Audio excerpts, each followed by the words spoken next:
Hey, what's going on? So I was hoping you could just sit down with me real quick, and I want to talk about some more aromatics since we already talked about it, remember, in one of the last videos.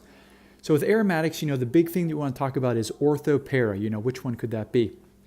Now, when we deal with structures like this is just a simple benzene, and I know you've seen this before, but what I want you to always think about when you think about benzene or aromatic compound, whatever, this is your nucleophile, okay? And a term that I want to use is this is going to be your go-to negative charge. So you always want to think that this is going to attack something else, all right?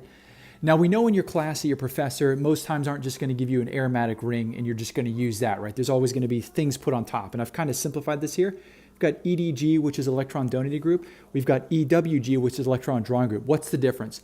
Now, remember, both of these are nucleophiles. With the EDG, the electron donating group, it's going to donate electron density into the ring, meaning this is going to be more nucleophilic. But with the withdrawing, we're going to pull it out, kind of like a vacuum cleaner. It's going to suck it out. This right here is going to be less nucleophilic. The key, though, that I want you to remember, both of these are still nucleophiles. That does not change.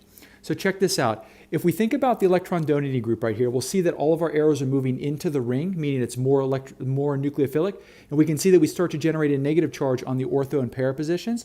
Now, if we were to kind of redraw this, we can see that we're putting a partial negative on those spots. That's why it's an ortho-para director, because the actual electrons, the negative charge is going to get localized on those three atoms. Now, watch what happens when we do electron withdrawing.